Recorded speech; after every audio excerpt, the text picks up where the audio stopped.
ఓం శ్రీమాత్ర నమః. శ్రీ గురులీలలు కథ. గంధర్వపురంలో సంపన్నులు వేదవిధులైన బ్రాహ్మణులతో పాటు గుణవంతుడు పేదవాడైన సుగుణ శర్మ అనే బ్రాహ్మణుడు ఉండేవాడు. ఆయన యాయవారి వృత్తితో కుటుంబాన్ని పోషించుకుంటూ ఉండేవాడు. వారికి ఒక గొడ్డు ముసలి బర్రె ఉండేది.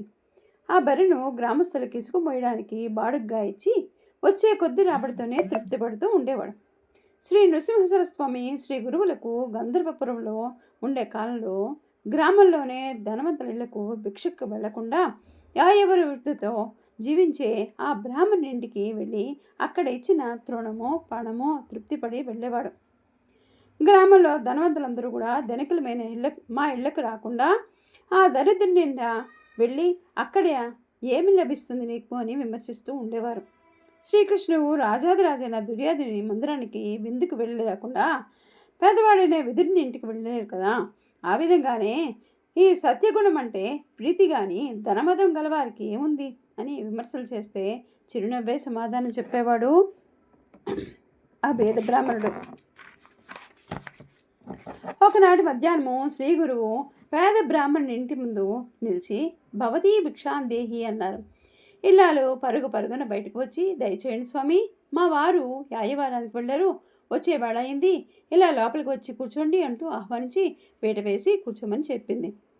శ్రీగురులు, అమ్మ కూర్చునే సమయం లేదు, మీ వారు వచ్చే వరకు ఆగటానికి వీల్లేదు, నాకు భిక్ష ఇవ్వనక్కర్లేదు, ఇదిగో మీ వాకటి కట్టి పడేసిన బర్రెపాలిచ్చినా చాలు, అవి నాకు కావాలి అని ఆమె అయ్యో ఈ బర్రె గొడ్డు మోతుది, కట్టను లేదు, ఈనను లేదు, పైగా ముసలిది, పళ్ళు కూడా ఊడిపోయాయి, దానికి మేము ఇసుకమూత బాడుగులకి ఇస్తాము అంది.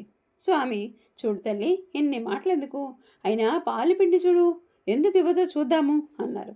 ఆ ఇల్లాలు స్వామికి స్వయంగా చూస్తే కానీ నమ్మకం కుదిరేలా ఉంది అనుకొని, సరే స్వామి అంటూ ఇంటిలో నుండి పెద్ద చెంబు తీసుకొని బర్రె దగ్గర కూర్చొని పిండసాగింది. ఆశ్చర్యం, ఆ బర్రె కదలకుండా మెదలకుండా అలాగే నుంచుని ఆ చెంబుతో 2 చెంబుల పాలిచ్చింది. ఆమె ఆనందంతో ఆశ్చర్యంతో లోపలికి పరిగెత్తి పాలు కాచి స్వామికి సమర్పించింది. స్వామి ఆ పాలు తాగి, అమ్మ మీ కష్టాలు తీరిపోయాయి, అఖండ లక్ష్మి ప్రాప్తిరస్తు అని ఆస్వాదించి వెళ్ళిపోయారు. భర్త రాగానే విషయం చెప్పింది. స్వామి గొప్ప మహిమానితులు అని ఎరిగిన దంపతులు భక్తి శ్రద్ధలతో స్వామిని పూజిస్తూ ఉండేవారు. స్వామి మాట ప్రకారం వారికి త్వరలోనే సంపద వచ్చింది. గొడ్డు బర్రెపాలు ఇచ్చిన విషయం ఆ ఊరంతా తెలిసిపోయింది. అంతేకాకుండా ఆ ప్రాంత రాజుగారికి కూడా తెలిసింది. మహారాజు స్వామి దర్శనానికి వచ్చి భక్తితో నమస్కరించి స్వామిని అర్పించి, స్వామి తమరెవరు, మా నగరానికి వచ్చి మమ్మల్ని ప్రజలను ధన్యులు చేయండి, మీ జపతప అనుష్ఠానం తగిన విధంగా మందిరం కట్టించి ఇస్తాను, తమరు అందులో ఉంటూ మమ్మలను ధన్యులు చేయండి అని వేడుకున్నాడు. స్వామి తాము ప్రకటితమయ్యే సమయము ఆసన్నమైందని రాజు కోరిక ప్రకారం మందిరం నిర్మాణం చేసుకుని అక్కడే ఉండటానికి అంగీకరించారు. మహారాజు మేళతాళాలతో స్వామిని పల్లెకిపై ఊరేగిస్తూ నగరంలోకి ప్రవేశపెడుతున్నాడు. ఊరేగింపు గ్రామానికి పడమటి నుండి తూర్పుకు వస్తుంది. ఆ గ్రామంలో పడమటి భాగంలో ఇల్లు ఖాళీగా ఉన్నాయి, జనసంచారం అంతగా లేదు. నగరం వెలుపల పెద్ద మర్రి వృక్షం ఉంది. ఆ వృక్షం మీద ఒక బ్రహ్మరాక్షసు నివాసం ఉంటూ ఆ వైపు వచ్చిన వారికి జంతువులను పట్టి తినసాగాడు. అందువల్ల ఆ వైపు ఎవ్వరూ కూడా వెళ్ళరు. ఆ గ్రామస్తులు చెప్పారు ఈ విధంగా. స్వామి ఊరేగింపు మర్రి చెట్టు వద్దకు రాగానే పల్లెకులో ఉండే స్వామి మర్రి చెట్టు కొమ్మల పైపు చూశారు. బ్రహ్మరాక్షసుడు కనిపించాడు. స్వామి తారిక దీక్షణ చూపులతో ఆ తాళలేక మనిషి రూపంలో స్వామి వద్దకు వచ్చి కాళ్ళ మీద పడి తరుణోపాయం అడిగాడు. స్వామి కరుణించి పోయి అక్కడి సంగమంలో స్నానం చేసి విముక్తుడైపోము శాసించాడు.